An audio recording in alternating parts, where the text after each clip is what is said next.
अस्सलाम वालेकुम स्टूडेंट्स, मैं हुज़ैफ़ा रफ़ी आपका टीचर बायोलॉजी का। और जैसा कि आप जानते हैं कि हम डिस्कस कर रहे हैं 10th क्लास की बायोलॉजी। चैप्टर हमारे पास 10 है और आज का हमारा जो टॉपिक है वो 10.2 है, गैसियस एक्सचेंज इन ह्यूमन। तो उसको हम डिस्कस करेंगे। हमारे पास 10.2 है। आज हमने इस टॉपिक को डिटेल से डिस्कस करना है और इसमें से जितना हमारे पास पॉसिबल हम उसे पढ़ेंगे और उसे हम डिस्कस करेंगे with the help of diagrams, और ईच एंड एवरीथिंग हम उसके साथ साथ बात करेंगे। ठीक है जी। तो फर्स्ट ऑफ ऑल आपसे बस यही है कि तमाम बच्चे जितने भी हमारे पास आए हैं तो वेलकम टू campus.pk। तो अभी वालेकुम अस्सलाम, मेरे पास ये बच्चे हैं, महविश, आयशा है और फिर आयशा है और ये क्या बात है, अच्छा ज़ैनब है, अब्दुल्ला है, मीरब है। वालेकुम अस्सलाम तमाम स्टूडेंट्स को। तो थोड़ी सी बात कर लेता हूँ आज के हवाले से।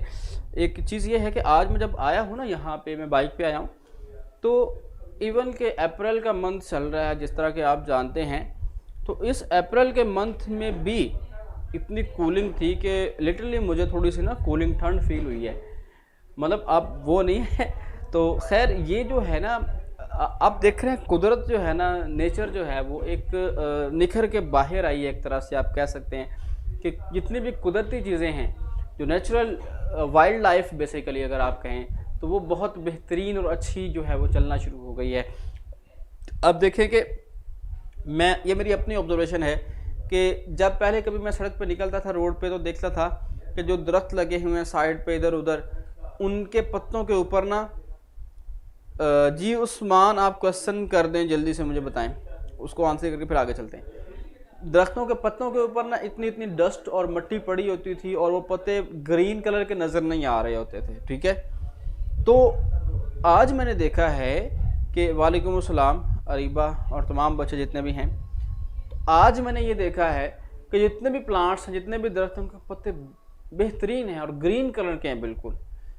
वो किस लिए? क्योंकि आज हमने नेचर को डिस्टर्ब नहीं किया, आज हमने जो है वो उसके ऊपर डस्ट नहीं डाली हुई।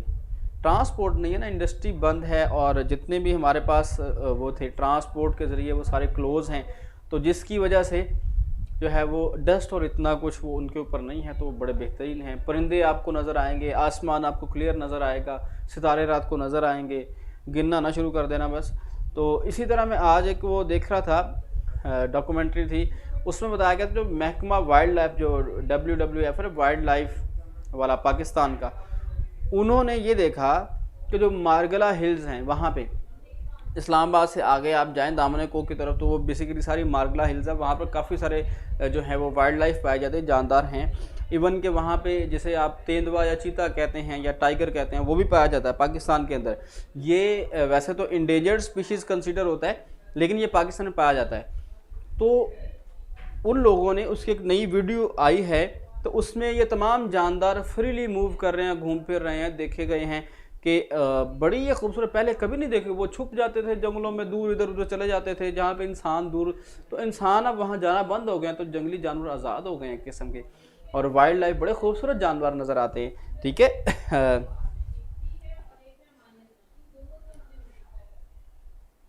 हाँ, आपका क्वेश्चन था फ़ज़ा में बहुत सारी गैसेस होती हैं तो सिर्फ ऑक्सीजन ही जिस्म में क्यों जाती है। बेटा, हम जो सांस लेते हैं ना, उसमें ऑक्सीजन भी होती है, नाइट्रोजन भी होती है, तमाम गैसेस होती हैं हमारे अंदर चली जाती हैं, लेकिन हम उसमें सिर्फ ऑक्सीजन लेते हैं, हम बाकी गैसेस नहीं लेते क्योंकि वो हमारे काम की नहीं है। हम कार्बन डाइऑक्साइड को एब्जॉर्ब नहीं करते, हम आर्गन को एब्जॉर्ब नहीं करते, हम नाइट्रोजन को एब्जॉर्ब नहीं करते। लास्ट टाइम मैंने बताया था कंपोजिशन ऑफ एयर, देखिएगा ज़रा, कंपोजिशन ऑफ एयर, इसमें क्या क्या चीज़ें हैं जी? इसमें आपके पास मौजूद है जी, नाइट्रोजन इज़ 78%, ऑक्सीजन 21%, और उसके बाद है जी आर्गन। आर्गन जो है ये एक रेयर गैस है, 0.9% है, और आपके पास जो है CO2 0.03%। ठीक है। तो तो ये आपके पास कंसंट्रेशन ऑफ डिफरेंट गैसेस है। जो हमें चाहिए है उसमें से ये सिर्फ ऑक्सीजन है। अब दूसरी बात ये है कि ये गैसेस जो हैं, बाकी नाइट्रोजन, आर्गन, और आर्गन वैसे जो नोबल गैस है, आपने पढ़ा chemistry 9th class 3rd chapter के अंदर नोबल गैसेस वगैरह पीरियोडिक टेबल वाला चैप्टर है, ठीक है। तो ये भी मैं आपको बता देता हूँ। आयशा, आपका क्वेश्चन है क्योंकि सेलुलर रेस्पिरेशन में ऑक्सीजन, हाँ जी, आर्गन जो है ये हमारे साथ ये रेयर गैसेज है ना, नोबल गैसेज, ये रिएक्टिव नहीं होते, इनका ऑक्टेट कंप्लीट होता तो ये रिएक्ट नहीं करती। कार्बन डाइऑक्साइड हमें चाहिए ही नहीं, आ भी जाए तो हम उसे नहीं लेते क्योंकि वो तो हम रिलीज कर रहे हैं ना। तीसरे नंबर पे नाइट्रोजन, ये भी नॉन रिएक्टिव गैस है, नाइट्रोजन भी नॉन रिएक्टिव गैस है। अगर नाइट्रोजन 78% जो दुनिया में मौजूद है हवा के अंदर, ये हमारे लिए यूजफुल नहीं है। अगर ये नाइट्रोजन ना हो तो ऑक्सीजन जो है ये फ्लेमेबल, ये जलने के साथ असिस्ट करती है। तमाम दुनिया जो है कि सिंगल फ्लेम के साथ जल सकती है अगर नाइट्रोजन मौजूद ना हो, क्योंकि ये बर्निंग प्रोसीजर को कम करती है, रोकती है। हमें जो चाहिए वो सिर्फ ऑक्सीजन चाहिए, 21% होती है हवा में, वो हम 21% भी इस्तेमाल नहीं करते। 21% हम अंदर लेके जाते हैं, 16% फिर बाहर निकाल देते हैं। तकरीबन 4 to 5% या 6% ऑक्सीजन हम इस्तेमाल कर पाते हैं हर ब्रीथिंग में, हर सांस में, ठीक है ना। तो बेसिकली ये बच्चों के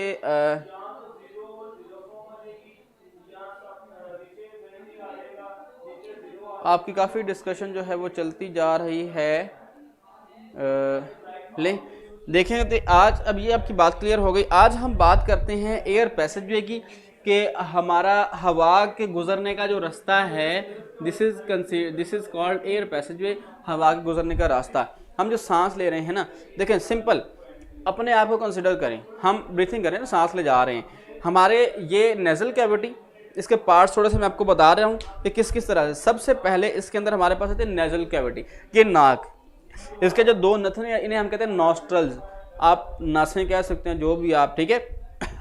वॉल्यूम का इशू है तो ये ले माइक में करीब कर लेता हूँ, ठीक है। तो इसे हम कहते हैं नॉस्ट्रल। ये होते हैं एक्सटर्नल नॉस्ट्रल्स, बाहर की तरफ। एक्सटर्नल का मतलब बाहर वाले नॉस्ट्रल। इसके फिर पीछे जाएं तो नेजल कैविटी में फिर आते हैं इंटरनल नॉस्ट्रल्स, ये जहाँ पे ओपनिंग जाके दोनों खुलती हैं ना, उसे हम कहते हैं इंटरनल नॉस्ट्रल्स। इसके बारे में थोड़ा सा आपको मैं बताता चलूँ कि इसके अंदर क्या क्या चीज़। इसके अंदर सबसे पहले तो ये है कि बाल होते हैं, हेयर्स, दोनों तरफ आप देखते हैं नाक के अंदर ना, ये कुदरती तौर पर है। This is for the filtration, ये फिल्ट्रेशन के लिए होते हैं कि हम कोई डस्ट पार्टिकल या कोई इस तरह की चीज़ हम जो है वो लंग्स के अंदर ना ले जाएं। बेसिकली आप देखें, सोचने की बात है, कुदरत ने हमारा हर एक पार्ट इतना डीप और इतना ज़्यादा बनाया कि उस पर आप डिस्कशन करने लगे तो वो ख़त्म ही नहीं होती। सिर्फ हमारी प्रोटेक्शन के लिए, हमारी प्रोटेक्शन के लिए। सबसे पहले आगे वाले हिस्से में बाल हैं, हेयर्स। वो हेयर्स जो हैं, वो बाल, वो इस तरह का वो नेटवर्क बना रहे हैं, वो नेटवर्क बना रहे हैं। उसमें से जब हवा गुजरती है, जो लार्ज पार्टिकल्स होते हैं वो यहाँ पे रुक जाते हैं, वो अंदर नहीं जा पाते। उससे आगे कुछ स्मॉल पार्टिकल्स भी हैं, उनके लिए भी कुदरत ने इंतज़ाम किया हुआ है। वो क्या जी, उसके बाद जो अंदर का एयर पैसेजवे है ना, मतलब यहाँ से नेजल कैविटी थोड़ा सा आगे जाएं तो यहाँ पे म्यूकस स्टार्ट हो जाता है। मतलब जो इंटरनल लाइनिंग है ना, जिस तरह आप ये देखें कि ये एक डक्ट है, ये एक नाली है, ठीक है। इसके अंदर की तरफ यहाँ पे there is a viscous and thick material which is present inside this wall. यहाँ जिस तरह आप आजकल सैनिटाइजर यूज, वालेकुम सलाम बेटा तमाम बच्चों को, वालेकुम सलाम। तो जिस तरह आप सैनिटाइजर यूज करें, this is a gel like material, ये जेल लाइक होता है, उस तरह का म्यूकस मौजूद होता है हमारी नेजल कैविटी के अंदर आगे की तरफ। पहले फिजिकल फिल्ट्रेशन हुई बालों की मदद से, अब आगे जो है वो फिल्ट्रेशन होगी, जो डस्ट पार्टिकल है ना, छोटे छोटे बारीक बारीक, वो इस म्यूकस के साथ, म्यूकस उन्हें ट्रैप कर लेगी, पकड़ लेगी। जब म्यूकस उसे ट्रैप कर लेगी, पकड़ लेगी, तो देन क्या होगा कि वो एयर जो है वो फिल्टर हो गई। अब ये यही नहीं रुक जाता सिस्टम फिल्ट्रेशन का, थ्रू आउट द डक्ट, हमारे पूरे लंग्स के अंदर, यहाँ मतलब नेजल कैविटी से पीछे से लेके पूरे ओवरऑल लंग्स के अंदर यहाँ तक म्यूकस मौजूद होता है कि कहीं भी डस्ट पार्टिकल आए, या ख़ास तौर पर क्योंकि डस्ट पार्टिकल तो हमारे गले तक तकरीबन फिल्टर हो जाते हैं मोस्टली, कुछ स्मॉल कुछ रह जाते हैं, लेकिन माइक्रो ऑर्गेनिज्म, स्मॉल ऑर्गेनिज्म जो छोटे जानदार होते हैं वो मौजूद होते हैं। अब म्यूकस इसलिए अभी अब देखिए ना कि अगर एक आप कंसीडर कर लें कि ये वॉल है डायरेक्ट, और एक आप कंसीडर कर लें, आई थिंक वॉल्यूम इंक्रीज हो गया है, आई थिंक वो कोई टेक्निकल टीम ने कुछ किया है, आपके जो टीचर असिस्टेंट हैं, ठीक है। तो अब देखें जी, सपोज करें कि अगर ये डक्ट है और इसके अंदर कोई म्यूकस नहीं है, इसके अंदर अगर कोई म्यूकस नहीं है तो कोई पैथोजन आता है, माइक्रो ऑर्गेनिज्म, हम सपोज कर लेते हैं ये आया है, ये डायरेक्ट इसके ऊपर अटैक करेगा या इसके ऊपर अटैक करेगा, यहां से वो स्किन के अंदर एंटर हो गया, और स्किन के अंदर एंटर होने के बाद जी बिल्कुल बेटा जी पेज नंबर मैं मेंशन कर देता हूं, पेज 5, ठीक है। तो यहाँ पे आके वो इसके साथ फौरन से अटैच हो गया और बॉडी के अंदर जब वो चला गया तो वो इन्फेक्शन शुरू कर देगा उसी वक्त, ठीक है जी।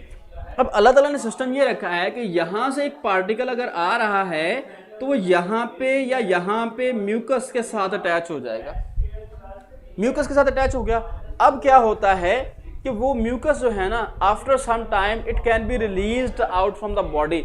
जब वो म्यूकस फिल हो जाती है ना वेस्ट मटेरियल से, पैथोजन से और जानदारों से, तब हमें छींक आती है या खांसी आती है, या जिसे आप म्यूकस या बलगम कहते हैं, वो बेसिकली ये म्यूकस होता है जो वेस्ट मटेरियल से फिल हुआ होता है। जब वेस्ट मटेरियल से फिल होता है बॉडी उसे खुद ब खुद आउट, देखिए कितना खूबसूरत सिस्टम है, क्योंकि हवा के अंदर तो ज़ाहिर डस्ट पार्टिकल है, ईच एंड एवरीथिंग, वो भी एक जानदार है ना, वो सब चीज़ों ने रहना है, वो वहाँ से हम फिल्टर नहीं कर सकते। हमारे अंदर अल्लाह ताला ने कुदरती तौर पर एक ऐसा फिल्टर लगा दिया।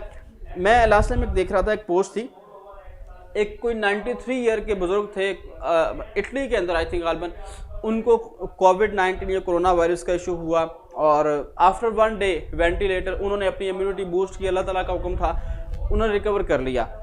अब उसके बाद क्या हुआ, वो जब ठीक हो गए ना, तो जो टीम थी डॉक्टर्स की, उन्होंने मजाक के तौर पर कहा कि सर आप ना वेंटिलेटर पे लें एक दिन, तो उसकी फ़ीस हमें दें $500। तो उस बुजुर्ग ने जो है वो बड़ी काम की बात कही, उसने कहा मेरी उम्र जो है ना वो 93 ईयर होगी, 93 साल हो गई है, ठीक है। तो बेटा मार्कर तो आई थिंक बिल्कुल ठीक है, मार्कर का तो इशू नहीं है, ठीक है। तो उसने कहा कि मेरी एज जो है ना वो 93 ईयर हो गई है, और एक दिन मैंने वेंटिलेटर पे ऑक्सीजन इस्तेमाल की है, जिसका आप मुझसे $500 मांग रहे हैं, और वो अल्लाह की ज़ात जिसने मुझे आज तक फ्री ऑफ कॉस्ट ऑक्सीजन दी है, मैं उसकी अमाउंट किस तरह पे कर सकता हूँ? How can it possible? आप एक दिन में 5,50,770 को इतनी अमाउंट है, इतने के आप ऑक्सीजन यूज़ कर जाते हैं एक दिन में। तो हम फिर भी अल्लाह का शुक्र, हमें ना असल में नेमतों का पता ही नहीं है, अल्लाह पाक ने क्या क्या दिया हुआ है हमें अंदाज़ा ही नहीं है, हम सोचते ही नहीं है। इसलिए थोड़ा सा सोचना चाहिए और अल्लाह पाक का जो है वो शुक्र भी करना चाहिए, ठीक है। तो ये बेसिकली सिस्टम था हमारे बॉडी के अंदर, जो म्यूकस बन रही है और ये प्रोड्यूस होती रहती है इनसाइड। अब हम बात करते हैं थोड़ी सी इससे आगे, एक एक्सटर्नल नॉस्ट्रल्स, उसके बाद इंटरनल नॉस्ट्रल्स, ठीक है। हम इसे साथ साथ पढ़ते हैं। The air passageway consist of, page number 5 है, शुरू से मैं रीड आउट भी कर रहा हूँ ताकि कोई डिफिकल्ट वर्ड आया कुछ आया तो वो आपको भी क्लियर हो जाए। The air passageway consist of the part through which the outside air come into the lungs and after exchange of gases it goes out. Air passageway की डेफिनेशन है कि what is air passageway? This passage of air consist of the following parts. What are the parts या name the parts of the air passageway. तो parts जो है वो नीचे जो डायग्राम बनी है उसके अंदर सारे वो पार्ट्स हैं, ठीक है, वो सारे बने हुए हैं। सबसे पहले the nose and close the nasal cavity. नाक जो है वो नेजल कैविटी के अंदर होता है और इसके जो है वो 2 नॉस्ट्रल्स होते हैं। It open into the outside through the opening called nostrils. ये सब डेफिनेशन या छोटी छोटी चीज़ें ये आपने याद करनी होंगी, आपको पता होना चाहिए होपफुली। मतलब आई थिंक दैट कि जिस तरह मैं आपको समझा रहा हूँ आपको पता चल जाएगा, आपको मज़ीद याद करने की ज़रूरत नहीं है फर्दर, क्योंकि मैं एक्सप्लेन कर रहा हूँ मेरे हद तक। अगर जहाँ पे आपको समझ ना आए, कोई पता ना चले, तो आप मुझसे फ्रीली पूछ सकते हैं कि सर ये चीज़ रिपीट कर दें। और मुझे इस बात की खुशी होती है, मुझे ये पता चलता है कि बच्चे सीख रहे हैं, ठीक है। Sir please composition of air repeat कर दें बेटा। इसे आप ना लेक्चर रिपीट, जब आप बाद में ना आपको ये लेक्चर अवेलेबल होता है वहाँ पे आप देख, क्योंकि ये मैंने कल भी की थी आज भी, तो बाकी क्लास को भी तो लेके चलना है ना, इसलिए अगर सेकंड टाइम होता मैं इसे रिपीट कर देता। तो आप दोबारा वीडियो देख लीजिएगा, फिर भी ना पता चला कल मुझे बताइए कि मैं दोबारा रिपीट कर दूंगा, ठीक है। जी बेटा बिल्कुल डायग्राम बनानी है, ठीक है। इसके बाद आगे हम चलते हैं, वो मैं आपको बना के भी दिखाऊंगा, साथ साथ चलते हैं इसके। इसके बाद nasal cavity is divided into two portion by wall. दो पोर्शन में, दो हिस्सों में, दरमियान में एक वाल होती है, एक इसे हम कहते हैं क्या कहते हैं इसे, मेरे माइंड में नहीं आ रहा, फिल स्किप ऑफ माइंड है, एक मेम्ब्रेन है, एक झिल्ली है जिसने इसको दो में डिवाइड किया हुआ है। Each portion is lined by the fine hair and mucus with filter the dust particles from the air. ये मैंने आपको कंप्लीटली अभी डिस्क्राइब किया कि म्यूकस क्या, इसका फंक्शन क्या है, ठीक है जी। लॉन्ग बस याद करने का नहीं बताया बेटा, जब लॉन्ग आएगा तो लॉन्ग का मैं आपको, ये जो है ना air passageway, this is the long question, इसमें आप सारे शॉर्ट कर लेंगे तो आपका होपफुली लॉन्ग भी कंप्लीट हो जाता है। आपको नॉस्ट्रल का पता चल गया, एयर पैसेज का पता चल गया, आपको इंटरनल नॉस्ट्रल, एक्सटर्नल नॉस्ट्रल, फिर फेरेंक्स है, फिर लेरेंक्स है, फिर ग्लॉटिस है, एपिग्लॉटिस है, ट्रैकिया, ये सब चीज़ें, ये बेसिकली सारे शॉर्ट मिलते जाएं तो एक लॉन्ग आपका कंप्लीट हो जाता है। तो इसलिए आप चाहे उसे लॉन्ग करें या शॉर्ट कर लें तो अच्छी होती है, क्योंकि आपको टू द पॉइंट आंसर आ गया, ताकि क्वेश्चन आपको कोई आता है ना शॉर्ट तो आप वो कर लें। लॉन्ग अगर तो आपको पता होगा ये पार्ट्स हैं तो वो आप उस तरह कर लेंगे। मैं आपको बताता हूँ, मैं पता क्वेश्चन किस तरह से याद रखता था, डायग्राम बना के, कॉन्सेप्ट क्लियर करें और डायग्राम बनाएं। डायग्राम जब आप बनाते हैं ना, आपके पेज नंबर जो है 5 के ऊपर डायग्राम बनी हुई है। अब डायग्राम को सिर्फ बनाना नहीं बल्कि लेबल करना है। डायग्राम को बना के, हाँ जी बिल्कुल सेप्टम कहते हैं, सेप्टम कहते हैं। डायग्राम को बना के जब आप लेबल कर लेते हैं तो आपके पास सारे ऑर्गन आ गए कि इसके अंदर ये ऑर्गन हैं, तमाम के तमाम ऑर्गन आपको लाइन अप हो गए। अब हर ऑर्गन की डिस्क्रिप्शन आपने करते जाना है, तो ये आपका लॉन्ग क्वेश्चन कंप्लीट हो गया, 2 से 3-4 पेज के ऊपर चला जाता है। This is a simple method to learn the long question. Nasal cavity divided nose into the 2 parts.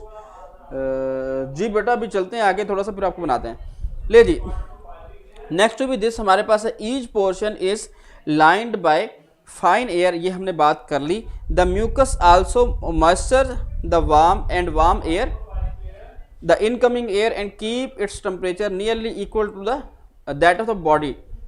आपको पता है जो हवा हम अंदर ले जाते हैं उसका टेम्परेचर भी हमारी बॉडी के अकॉर्डिंग हो जाता है। छोटे बच्चे जो होते हैं ना, बिल्कुल जिन्हें हम इन्फेंट्स बोलते हैं, वो अगर ठंडी हवा में भी सांस ले लें, क्योंकि उनका सिस्टम इतना ज़्यादा डेवलप्ड नहीं हो रहा है, नो डाउट अच्छा होता है, लेकिन वो ठंडी हवा में सांस लेने में ठंड लग जाती है।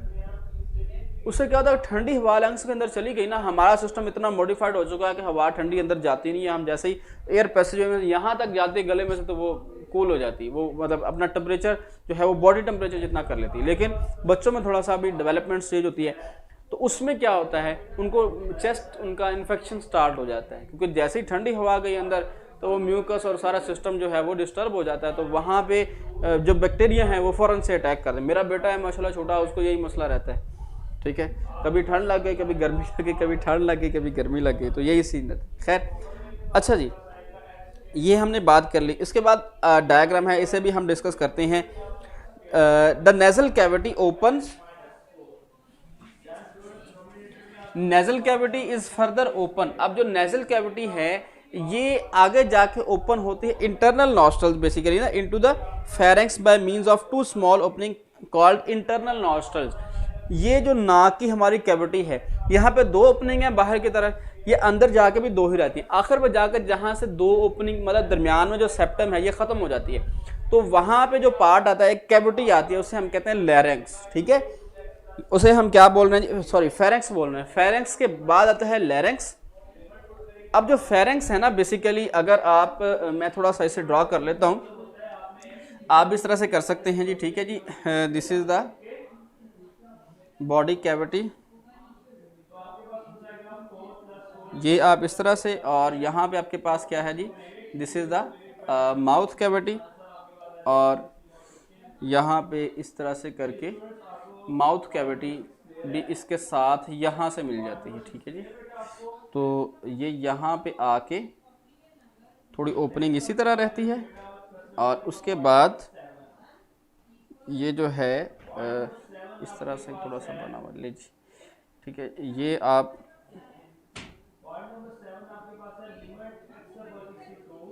अब यहाँ पे ये 2 डक्ट्स बन जाती है, ठीक है। इसके ऊपर आप वो स्केच बनाना चाहें तो बना दें, आप बना सकते हैं, नहीं तो आप ना बनाना चाहें तो आप ना बनाएं, वो तो आपकी मर्ज़ी है, ठीक है। इस तरह करके तो वो स्केच बना दें। थोड़ी सी चलो लगती है कि ये किसी इंसान का स्ट्रक्चर है, अदरवाइज आपको तो अजीब सा लगेगा, ये पता नहीं किसी का। तो खैर यहाँ पे अब आपकी 2 ओपनिंग होती हैं जिन्हें कहते हैं हम एक्सटर्नल नॉस्ट्रल्स। यहाँ से एयर एंटर हो रही है और यहाँ पे ये मेम्ब्रेन रहती है, यहाँ पे आके ये मेम्ब्रेन ख़त्म होती है, तो इन्हें हम बोलते हैं इंटरनल नॉस्ट्रल्स। और यहाँ पे ये जो पार्ट है इसे हम कहते हैं फेरेंक्स, ठीक है। उसके बाद आता है लैरिंक्स। फेरेंक्स के मुकाम पर आकर जो फेरेंक्स है यहाँ पे नेजल कैविटी और ओरल कैविटी ये दोनों आपस में इकट्ठी हो जाती हैं, ठीक है। फेरेंक्स इज अ मस्कुलर, अब नीचे साथ साथ हम पढ़ते जाते हैं लाइन बाय लाइन, इसकी हम एक्सप्लेनेशन भी साथ साथ करेंगे। ग्लॉटिस, अभी ग्लॉटिस आया नहीं तो उसका कैसे बता दें। फेरेंक्स तो हमने 9th में डाइजेस्टिव सिस्टम में भी बिल्कुल जी। अब हमारी ज़रा ज़्यादा डिस्कशन है फेरेंक्स और लैरिंक्स की दोनों की, लेकिन उस वक्त थी थोड़ी सी डिस्कशन थी बिकॉज हमने जो एसोफेगस था ना, डाइजेस्टिव सिस्टम का डाइजेस्टिव ट्रैक, पीछे वाली नाली, उसे हमने डिस्कस करना था। वो भी तकरीबन यही रास्ता होता है, ये ऊपर वाला है वो नीचे वाला है, ये दोनों मिलते हैं, इसलिए हमने उसे डिस्कस किया था। लेकिन अब हम डिस्कस कर रहे हैं रेस्पिरेटरी जो पैसेज है, रेस्पिरेशन का जो रास्ता है हवा गुजरने का, उसके हवाले से हम इसे आज डिस्कस कर रहे हैं, ठीक है जी। 9th में भी है, बिल्कुल है। ले जी, the nasal cavity open into the pharynx by means of 2 small opening called internal nostrils, ये बात हो गई। pharynx is a muscular passage and it come to both food and air। pharynx में एयर भी होती है और फूड भी होती है। फूड यहाँ से आती है, आप ये कह सकते हैं कि ये क्या है जी, एयर, और यहाँ पे क्या है जी, फूड।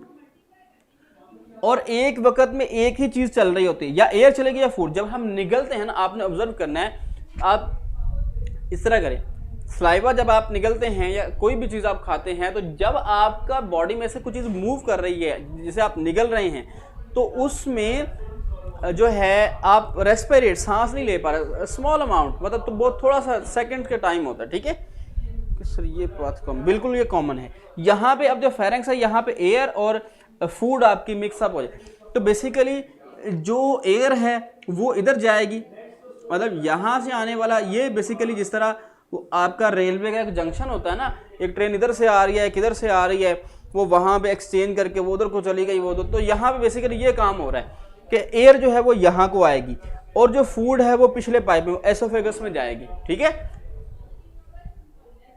बेटा बायो की बुक आपने डाउनलोड किस तरह करनी है, मैं आपको बता देता हूँ कि आप लिखें biology text book, biology 10th class, आगे उसके लिखे PDF और आगे लिखें प्लस, ठीक है। जब आप प्लस का साइन लिख देंगे ना, तो आपके लिए वो डाउनलोड करना आसान हो। आपके पास जो to the point relevant post खुलेगी, उसे आप फौरन से क्लिक करें, आपका वो डाउनलोड हो जाएगी बुक उसी वक्त। मतलब इधर उधर से जो पोस्ट होंगी वो आपको नहीं खुलेगी, वो एग्जैक्ट पोस्ट वही खुलेगी, वही वेबसाइट खुलेगी जिस पे आपके पास बुक अवेलेबल होगी, ठीक है जी। तो sir basically elder also get affected by cool air, does this mean that incoming air is not being warmed by the mucus kindly. बेटा हम जो एल्डर है ना, वो भी बीमार हो जाते हैं ठंडी हवा से। मैं आपको बताता हूँ बेसिक रीजन क्या है। बेसिक रीजन है हमारा इम्यून सिस्टम। अब म्यूकस के अंदर जब पैथोजन माइक्रो ऑर्गेनिज्म चले जाते हैं, बेसिकली ठंडी हवा से मुराद है हमारा इम्यून सिस्टम डिप्रेस हो जाता है, नीचे चला जाता है, ठीक है। बेटा फंक्शन इसका बताया है मैंने कि ये हवा को फिल्टर करता है और गर्म करता है। हवा को फिल्टर करता है, बाल जो हेयर्स हैं वो भी फिल्टर करते हैं, और म्यूकस जो है वो भी फिल्टर करता है, और उसके बाद जो एयर आगे को चले जाती है, ठीक है जी। तो हम बात वो बच्चे की कर रहे थे ईमान की। अब्दुर्रहमान का मैंने आंसर कर दिया है। ईमान ने पूछा है, हाँ जी, जो बुजुर्ग लोग होते हैं या जिनकी इम्यूनिटी वीक है, ऐसे लोग जिनको कोई रेस्पिरेटरी डिसऑर्डर है, कोई मसला है, तो उनके अंदर इन्फेक्शन वगैरह होने के चांसेस ज़्यादा। इसीलिए वो कहते हैं ना, जिनको कोई रेस्पिरेटरी डिसऑर्डर है उनको कोरोना से भी ज़्यादा बचना चाहिए, एहतियात करनी चाहिए, because there respiratory system is weakened already. उनका रेस्पिरेटरी सिस्टम पहले से कमज़ोर है, तो इसलिए उन्हें अपना कमज़ोर रेस्पिरेटरी सिस्टम इम्प्रूव करना है और बचना चाहिए थोड़ा सा। तो इसलिए वो किसी पे भी इफेक्ट हो सकती है। देखें, मैंने 2 दिन से खाना नहीं खाया, सिर्फ पानी पीता रहा, मेरे अंदर जो एक्स्ट्रा फूड थी या कोई, वो इधर लग गई एनर्जी मेरी बॉडी को चलाने में, मेरा इम्यून सिस्टम वीक हो गया, अब मुझ पे भी इफेक्ट हो सकता है। ठंडी हवा का इफेक्ट हो जाएगा, किसी भी चीज़ का हल्का सा इफेक्ट हो जाएगा, क्योंकि मेरा इम्यून सिस्टम वीक हो गया। तो basically infection is depend upon the ability and stability of immune system, ठीक है। जर्म्स फिल्टर कर बेटा नॉस्ट्रल्स, तो फिर हम बीमार बेटा। जो जरासीम है ना, जो माइक्रोब्स हैं, जो पैथोजेंस हैं, वो हवा के अंदर मौजूद होते हैं और वो हमारे एल्वियोलाई तक जा रहे हैं, वो हवा के अंदर वो वहां तक भी जा रहे होते हैं, ठीक है। तो इसलिए वो कहीं पे भी हर, क्योंकि मैंने आपको बताया पूरा हमारा जो लंग्स और एल्वियोलाई तमाम के अंदर म्यूकस होता है, ठीक है। तो इसलिए वो कहीं पे भी इन्फेक्शन जो है वो शुरू कर सकते हैं। ये जी बेटा डायग्राम भी आपके सामने है, इसे फर्दर डिस्कस करते हैं।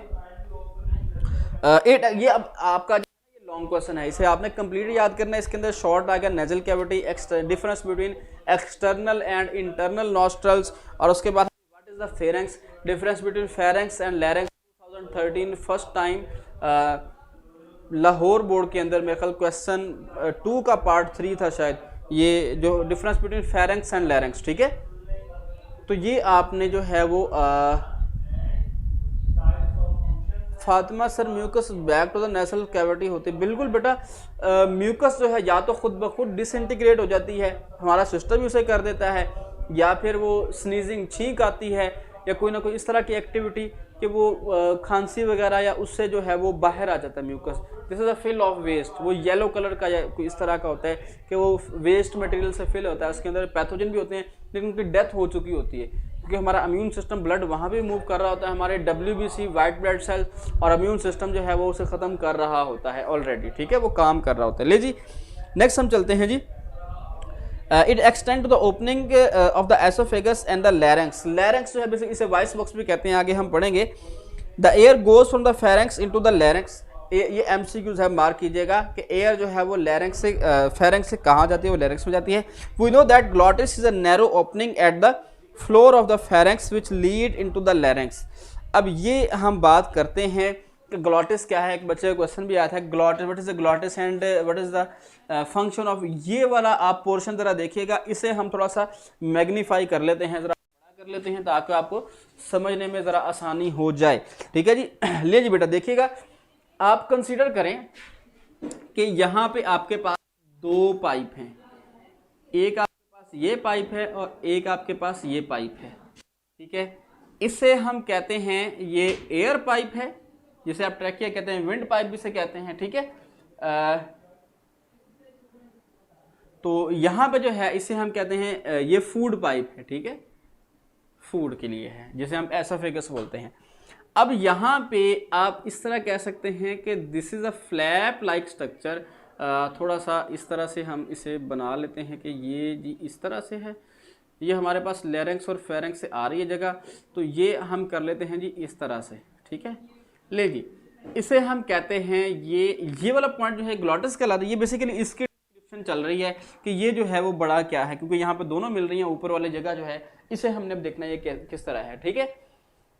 तो ये अब जो है ना एपिग्लॉटिस इसे बोलते हैं। ये एक ढक्कन है basically, this is a lid. ये एक ढक्कन है जो एक नाली को एक वक्त में कवर करता है, या इसको या इसको, या ये इस तरफ होगा, मैं डॉटेड लाइन से बना रहा हूँ, इससे बंद किया हुआ है, या ये इस तरफ होगा, इसे बंद किया होगा, समझ रहे बेटा जी, या इधर होगा या इधर होगा, दरमियान में नहीं होता।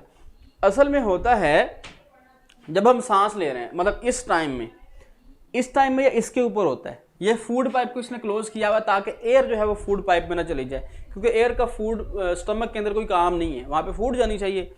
जब हम निगलते हैं कोई चीज़, खाना खाते हैं, तो तब ये फिर इसके ऊपर आ जाता है ताकि खाना जो है वो इधर चला जाए।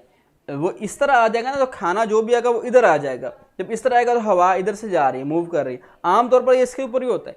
लेकिन जब इधर आ जाता है फिर फूड चल रही होती है, ठीक है, फूड का काम चल रहा होता है। तो असल में बेटा आप लोग मेरे स्टूडेंट्स हैं और आपका ही तो आंसर करना है, आपको पढ़ाने के लिए तो हम यहाँ पे अवेलेबल हैं। पहले 2 दिन शायद आप थोड़ा सा बोर शोर हुए हैं कि पता नहीं क्या है, किस तरह से पढ़ना है, लेकिन अब एक बात मैं आपसे कहूँगा कि आपने जो है ना वो कांस्टेंट रहना है, पढ़ते रहना है।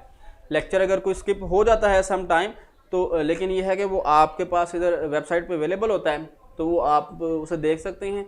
और दूसरा ये है कि अपने फीडबैक से आपने ज़रूर आगाह करना है ताकि पता चले कि आप को हम किस तरह का पढ़ा रहे हैं। एक हौसला अफजाई आप कह सकते हैं, या हमें पता चलना चाहिए ना कि हमारे स्टूडेंट अंडरस्टैंड कर रहे हैं नहीं। बेसिक पर्पस यही है कि आप जो है लर्निंग कर लें, अंडरस्टैंडिंग कर लें, और कोई मकसद नहीं है, ठीक है। तो इसलिए कोशिश ये करें कि जो कॉन्सेप्ट आपको क्लियर ना हो उसे आप डिस्कस ज़रूर करें, और होपफुली आपका सिलेबस हम रिवाइज भी इंशाल्लाह करेंगे, क्योंकि आप लोगों ने मोस्टली बचे हुए जो 9th के देने हैं पेपर, तो उसके बाद से फिर एक दफ़ा जो है वो रिवीजन सेशन हमारा चलेगा। ले जी, इससे आगे बात अब हम क्या करते हैं, आपको बात बताता हूँ कि हमारे जो बड़े बुजुर्ग हजरात हैं ना, वो ये कहते हैं कि जी खाना खाते हुए बोलना नहीं चाहिए। हम कहते हैं बाबे को क्या पता, बुजुर्ग को क्या पता, हमें ज़्यादा पता है, ठीक है। तो हम सियाने हैं, वो सियाने नहीं हैं। वो होता क्या है कि जब हम खाना खा रहे हैं ना, जब हम बोलते हैं, बात करते हैं, तो वो हमारा लिंक होता है रेस्पिरेटरी एयर पैसेजवे के साथ। हवा आती है ना जब लैरिंक्स में और फेरिंक्स में, तो यहाँ पे एक वॉइस बॉक्स होता है, लेयर्स होती हैं मसल की, आगे हम पढ़ेंगे, उसमें से हवा गुजरती है तो आवाज़ पैदा होती है, ठीक है। तो यहाँ पे तो जब हम खाना खा रहे हैं तो ये एपिग्लोटिस यहाँ होना चाहिए ना, क्योंकि हवा का रास्ता बंद होगा तो फूड यहाँ जाएगी ना। हम साथ साथ बातें भी कर रहे हैं, मतलब हम कभी एपिग्लोटिस को यहाँ भेजते हैं, कभी यहाँ भेजते हैं, तो वो खाना खाते हुए फिर क्या होता है, अक्सर औकात खांसी आ जाती है। वो आपका जो भी आपने नवाला खा रहे हैं वो चला जाता है आपके विंड पाइप में। जब वो विंड पाइप में चला जाता है, टेस्ट शेड्यूल बेटा एज सुन एज पॉसिबल आपको अपलोड हो जाएगा, आप उसे फिर देख सकेंगे, ठीक है।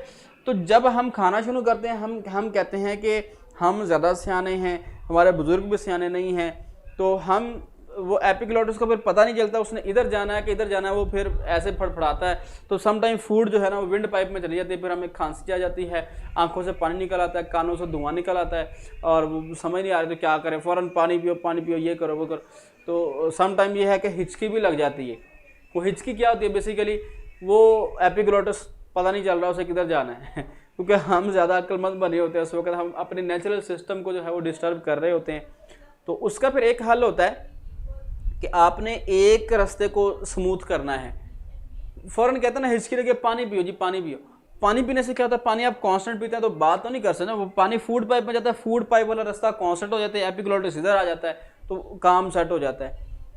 दूसरा हल ये है कि आप खाना पीना सब कुछ बंद करके 5-7 दफ़ा सांस लें नॉर्मल। तो आप सांस लेंगे तो आपका एयर पैसेजवे स्ट्रेट हो जाएगा, तो वो बंद हो जाएगा। दोनों कंडीशन में आपकी हिचकी खत्म हो जाएगी।